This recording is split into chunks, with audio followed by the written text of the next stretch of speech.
name is Pa, P-A. I know some of you might think that's not a real name. That must be short for something. It is my name. That's it. P-A, Pa. Some of you might say, but that sounds like Dad. I'm sorry, you have to call me Dad for the rest of the day today. So, well, no, don't call me Dad. That would be kind of weird. Just call me Pa, which is like Dad. Anyway, in case you're wondering, it's a Gambian name. I was born and raised in the Gambia, moved to Germany, Bonn, when I was 15, and have now been working with Gallup for the last 15 years as a managing partner for our Europe, Middle East, and Africa business based in, I know in Hamburg, I can't say the coolest city in the world, Berlin. I know Hamburgers don't like that. Hamburg's okay too, but it's not quite Berlin. All right, it's been fun. Thank you very much. A real pleasure. No, I'm just joking. Hamburg is obviously an amazing city, and this is arguably the coolest location I have ever spoken at. But let me get to what I prepared for you. So I was asked to talk a little bit about what we've learned about the state of work. For those who don't know Gallup, we've been asking questions for 90 years around the world on what people experience, what they think, what they feel, and how it makes them behave. So I'll be sharing some data on what we've learned about the state of work, what people are experiencing, and what some of the solutions we're seeing in the data in terms of how do we create workplaces that are inclusive, just touching on that topic before, that are engaging, productive, motivating, and all of those things that we all want in life. All right? So to get things started, I'm going to start on a very negative note, which is the one thing that our data is telling us is that the world has never been sadder, the world has never been more stressed, than the world, people have never worried as much. And we've been tracking these data points, 30, 40 years. And one of the questions, some of the questions we love to ask is, did you feel a lot of anger yesterday? Did you feel a lot of stress yesterday? Did you feel a lot of, worry yesterday? And all of those items have been moving up very sadly. It's one of the things we're seeing in the world. And some people think, oh, it's because of COVID. No, this trend has been going on way before COVID. COVID has accelerated things a little bit, but this is the trend we're seeing about how people experience life and work. A lot of negative emotions, sadly. Now, let's now focus a little bit on work. And I'm going to start off with some research by one of our senior scientists. Some of you might be familiar with him, Daniel Kahneman, Nobel Prize winner for economics as a psychologist, which is what I think really is telling about the way the state of the world is. We now fully understand much better that economics is not just rational decision making, that emotions play a role. It's kind of common sense, but for a long time we pretended in all of our economic models that emotions don't matter, that it's all about rationality. And Daniel Kahneman is one of the leading thinkers in that space of behavioral science and behavioral economics. And I'd like to start with a research he did about how people experience work. So, my data showed that many of us are struggling in life. How did he experience work, or how did he feel people experience work? And he discovered a couple of things. The first thing was that, we spend more time at work than we do with any other pursuit. All of us who work kind of know that, but now we have a Nobel Prize winner supporting us, so we know it's really true. Second thing he discovered was that primary paid work was one of our least enjoyable activities. First time we looked, I was like, what? Why primary paid work? He discovered that next to our jobs, many of us have almost jobs. Teaching, coaching our kids' football team, being active in our church, being active in our mosque, being playing in a band on the weekend. These things are actually jobs, like that amount of effort, time, and commitment they take to do them well. It's actually a job. Those things don't bother us as much. It's what we're paid for that most of us, sadly, and I hope that's not true for this room, but sadly, when we look at the data around the world, he found that most people do not enjoy going to work. And then the last thing he looked at was, who do we enjoy spending time with? So you can guess who we enjoy spending time with. No surprise, they're friends, family, significant other. The first time I saw this data was 9 years ago. It made no sense to me. Why would my significant other be third and not first? I have now been married for 9 years. I kind of get it. I still love my wife, though, just in case somebody here knows her. Don't get me in trouble. And then who did he find out people don't enjoy spending time with? Customers. Customers are a source of anxiety. Co-workers. We don't like them. We don't choose them, and we're stuck with them sometimes for 10, 20 years. You're laughing like you're thinking about a colleague right now, okay? I hope your colleague is not sitting next to you right now. And then the worst time of the day is time spent with your boss. So for those here with their boss, I'm sorry. But obviously we all know this is not true. Gallup did find one other thing in addition to what Kahneman has. I'm getting a little too excited, talking too much. There is one thing worse than spending time with your boss. For those who are in sales roles, you'll know what I mean. When you go with your boss to your customers, that's like the double whammy. You're getting the stress and anxiety from both angles. You're trying to please people. So while this is funny, we obviously all know this is really, really sad. Why are we still laughing? Is it me? Okay. And our data confirms Daniel Kahneman is right. So when we look at the state of work, how do people experience work? How engaged are people by their work and the experiences they make there, the interactions they have there? Daniel Kahneman is absolutely right. Only 20% of people really go to work every day feeling engaged, committed. Work gives them enthusiasm and energy. They're looking forward to it, even if it's hard, but it's something that gives them energy. It has a positive effect on their lives. The sad reality is only 20%. In Germany, by the way, for the Germans in the audience, the number is, I think, 15%, so it's even lower. But to make us feel better about ourselves, it's even lower in France or Italy. So I don't know if that helps us, but we're not the worst, okay? Everywhere we go, it's always a minority in the population who's truly engaged by their work. And then you have the big chunk in the middle, doing what we like to call in German, Dienst nach Vorschrift, basically, or a new term that has come up describing something that is not new at all, quiet quitting. Everybody's talking about quiet quitting like it's a new thing. That's the 62%. They've been quiet quitting for the last, okay, my screen just went away. Oh, it's back. They've been quiet quitting. We've been tracking this for the last 30 years. There's always been a majority in every society that has been quiet quitting. We call them not engaged, but the new cool term is quiet quitting, so let's call them quiet quitting. And then you have 20% or 18% around the world. In Germany, that number is 20%, who are actively disengaged, meaning they're not just quiet quitting, they're loudly quitting. They are frustrated. They're the people who, when there's a new strategy, before they even read it, they let everybody know it's crap. And they don't just feel bad, they make sure everybody around them feels bad too, right? They spread their negativity very willingly and very gladly. My CEO used to say, if you can identify those people, it might be better to pay them to stay home than to let them come into company.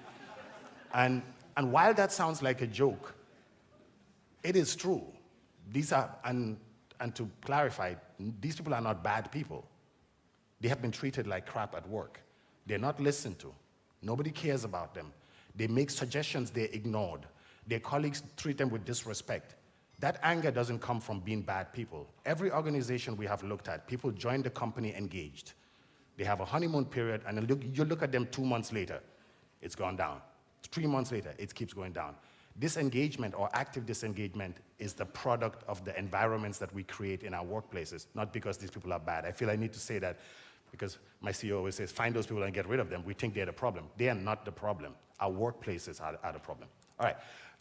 Why does this matter? Going back to what I opened with, the state of work is that there's more, the state of life is that there's more sadness, more anger, and more frustration than ever before. What role does work play here? And here's some data around the world where we've looked at people's level of engagement, and then we've looked at how they evaluate their lives. Are they thriving in life? Meaning, are they leading fulfilling lives? Are they hopeful about their life? Do they have energy to go through the day? Or are they struggling? Or are they even suffering? Meaning, life is not good, and I have no hope life is going to get better. And then we sort of connect that back to engagement levels. And what we clearly see is that how you experience your work says a lot about how you experience your life. This is kind of common sense, or should be, but we somehow still want to separate work and life so strongly to distinguish between the emotions we feel here and the emotions we feel there. Things might be easy, would have been easier if it were possible. Sadly, it's not. Those emotions we experience at work, they accompany us in life as well, and that's what this data clearly shows. When people are engaged, 45% of them are thriving in life.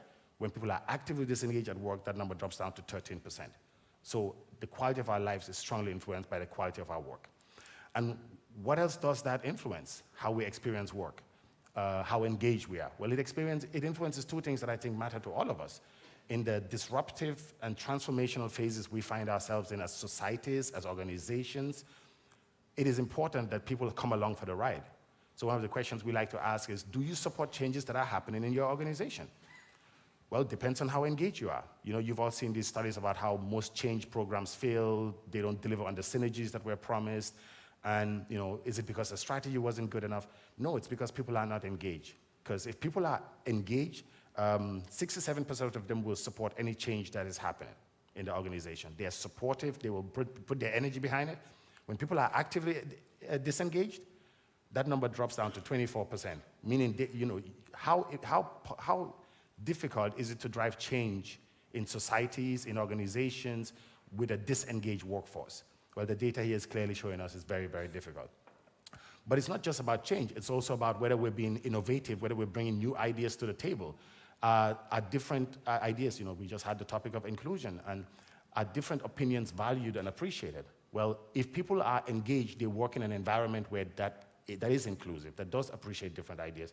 When people are working in environments that don't, engagement levels, for actively disengaged, that number drops down to 4%, feeling that different ideas and opinions are actually appreciated in their place of work.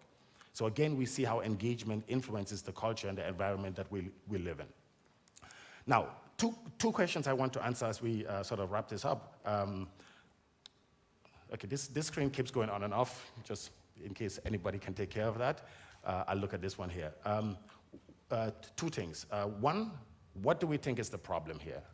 Why is this? I mean, we've been, not just Gallup, everybody has been reporting on this for so long. There's been research on the poor state of work for decades. Why are we getting this wrong? Why aren't we moving this forward? So one, that's the one question I'd like to answer. And secondly, what can we do about it? And I'd like to share one idea. The title of the session said already, strengths-based leadership. We think it's one of the very effective tools or approaches or philosophies we can take to approach this, all right? So what's the problem? Well, we spend a lot of time talking about company cultures, which don't really exist. Because if you have a company with 2 teams, you have 2 different cultures. If you have a company with 1,000 teams, the reality is you have 1,000 different cultures. And what our data shows is that in every organization we look at, what you typically see is that sort of bell-shaped curve of culture, of engagement, of employee experiences. And 70% of the variance in those experiences are explained by who's your manager. So it's not, I love to tell CEOs this because nobody tells them they're not important, so I enjoy doing it. It's not about CEOs, it's not about the chief people officer, it's really about who's your manager. Your workplace experience is influenced predominantly by your direct boss, not anybody else, no matter how important everything else, not how cool the company is, not how cool the brand is, not how much they pay. All of that is relevant, especially money. We all want money. I'm not going to pretend we don't.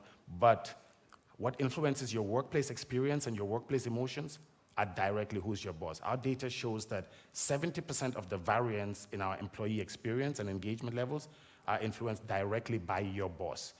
Yet, what is the reality? How do we choose bosses? We did a study around the world where we asked 300,000 people who are managers, how did you become a manager? You all know this. The first reason was I was successful in my non-managerial role.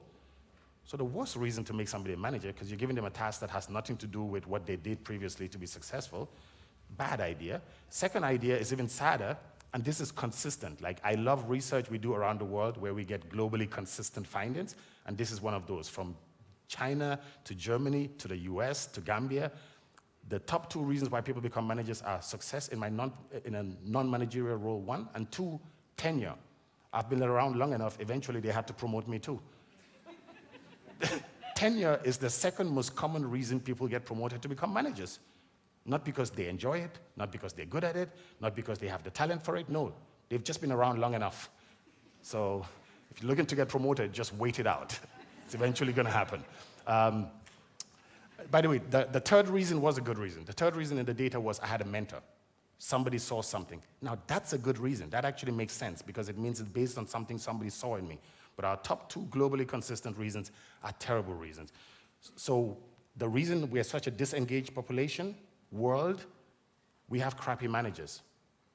And they're not bad people. They've been pushed into that position of incompetence. And they're doing a really terrible job, and they need help.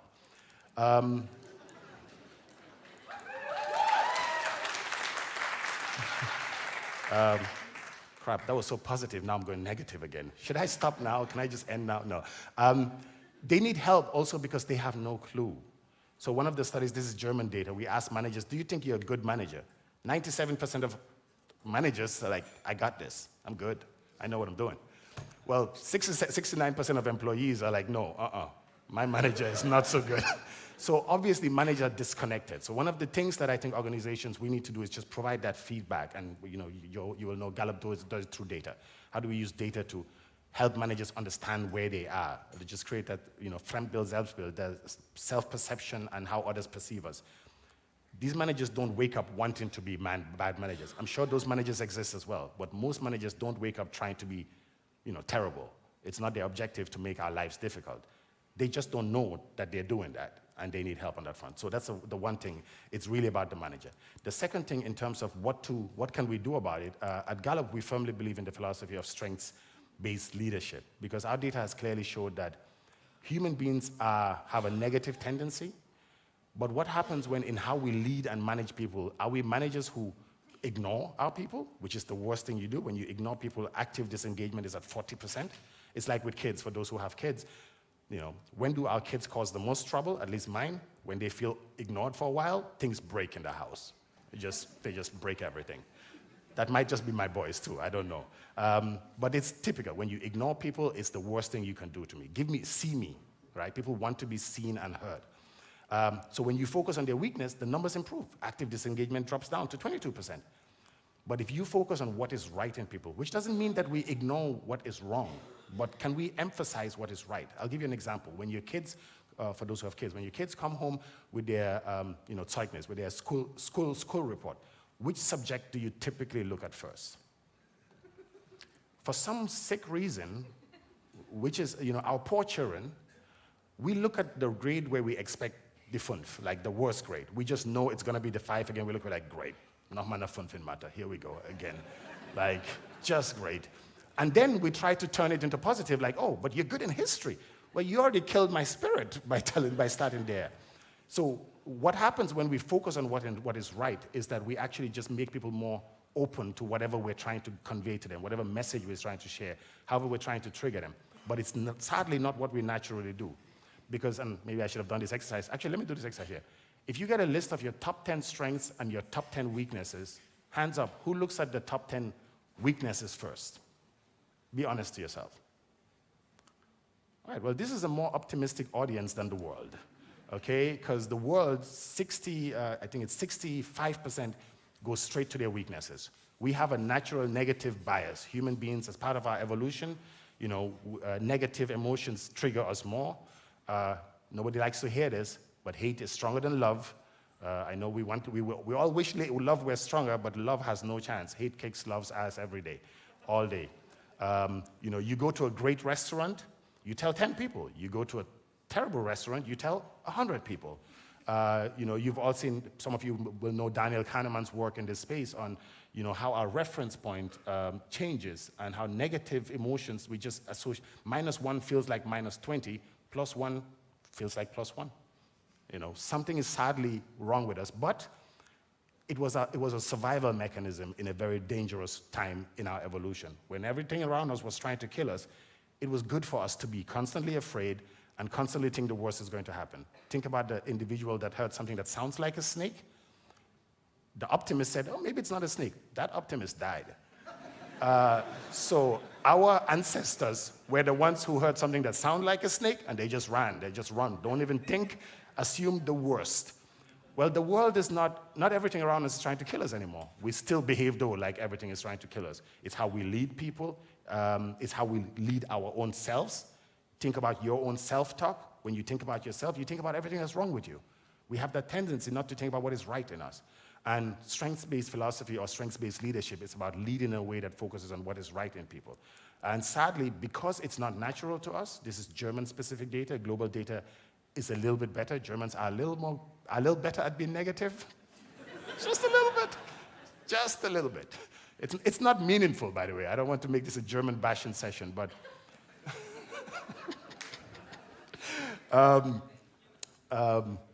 just a little bit. And again, I can name some other countries that are even more negative if that makes us feel better, but that's not the purpose of this. Please, please, let's bash some other people. We'll feel good about ourselves. And final piece of data, and then I'll wrap this up, is it's not just about what it does to our engagement. We live in an era, and I sadly missed part of the last talk, but I got the end of it. We live in an era of change in terms of the compositions of our societies, of our teams, of the people we work with. The importance of people feeling they can be themselves is arguably one of our biggest challenges over the next decade. How do we create environments where people can truly be who they are? Man, woman, green, yellow, whatever people are. How can people be themselves more? Well, part of it is, and this is German data, is that we help people see what is right in them.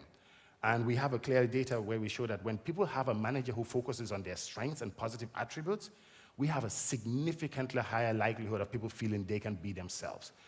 So this is not just about performance and engagement, it's also about creating the inclusive societies that we absolutely need, creating strengths orientation. So to wrap things up, one work influences your well-being. And it's obvious, but we tend to forget it. We tend to pretend these are two different things. And the quality of your life depends as much on the experience of your work as all other aspects of your work. Your financial well-being, your social well-being, your community well-being. Do you live in a good city or do you live in a not so good city? All of those things matter. But the number one driver of your overall life well-being is actually how you experience work. Why? Like Daniel Kahneman said, because we spend more time at work than we do anything else. So we need to learn to appreciate, look to work to have a responsibility beyond money, but also for engagement and fulfillment in life. Secondly, it's the manager. We can talk a lot about everything. My CEO, our old CEO, wrote a book titled "It's the Manager." Some of you might remember when Bill Clinton used to say, "It's the economy, stupid. Don't talk about anything else. Just focus on the economy." And his point was that stop talking about culture. Stop talking about all these things. Get good managers. Engage your managers. Train your managers. Equip your managers. Managers need a lot of help, and they're not getting it right now. So if we want to drive behavioral change, we have to emphasize the role of the manager. And thirdly, play to your strengths. As an individual, as an organization, as a team, how do we create cultures where we are playing to our strengths, where both from a behavioral standpoint, that I'm not trying to become somebody else. Instead, I met a client actually yesterday who was like, how do we become more like Google? I'm just like, what are you talking about? You should figure out who you are at your best and play to that. Be the best version you can be. Don't try to become somebody else. I hope nobody from Google here. It's not that Google is that great anyway. It's like, they're a good, successful company, but do they have the culture where everybody has to strive towards the Google culture? No, not necessarily. They have their ups and downs. They have the same variance that we see in most organizations. So play to your strengths. Figure out who you are at your best and be more of that person at an individual level, at an organizational level, at a strategic level. Sadly, we're not very, very good at that. So I hope this was helpful. I ran through it really quickly, a little too much data, and thank you for having me, and thank you for the invite.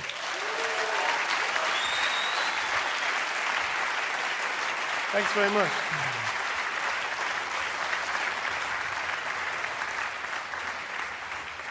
Thanks very much, Pa. Feels like a bit of a therapy session, I think. It felt like it, right? It almost felt like they needed it. Okay.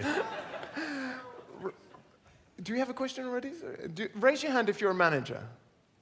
Is anyone there? Sorry, managers. I didn't mean to bash you. No, but what do you recognize here from Pa's talk? What hit home the most for you? I'm pretty satisfied for myself. You satisfied in what sense? No, you think no. you're No, I'm totally agree with everything you said, and I think it's the most important thing to enjoy to go to work on Monday, especially. And from my point of view, I just had my half-year reviews with my team, and I'm pretty lucky that they all enjoy to go to work on Monday. Well, that's what they said to you. Yes. Maybe. That's the 97%, aren't they? I'm a good manager. Does anyone have a question for Pa? Yes, at the back. Let's go straight to you. Oops, sorry, man. Be careful. Moonwalking back out. Where was the speaker? Sorry? Oh, yeah, great. Thank you. So actually, it's not a question, but more a comment. The management guru Peter Drucker says, "Culture eats strategy at breakfast." I think you just changed it to managers eat strategy at breakfast. So I wanted to say that. I like that. Thank you. That's a good one. I'll steal that line. Are you a manager, Pa? Can we not talk about that? You know what? I became a manager. So in my entire career in Gallup, I never had managerial responsibility because in Gallup we say you don't have to do what you enjoy and what you do best, and you can grow that way. And I became, head of Gallup Germany without managing anybody, and then head of Gallup Europe without managing anybody. And then I became managing partner for Europe, Middle East, and Africa. And our CEO, I think just to punish me, insisted that if I want that role, I have to take managerial responsibility. So for the first time in my career, last year, I became a manager. Oh, the tenure point, exactly. You were there long enough. My God. Boom! His mind is blown. Well, On that the data positive is note. never wrong. See? There you go. Well, we have to wrap it up. Thank you so much. much.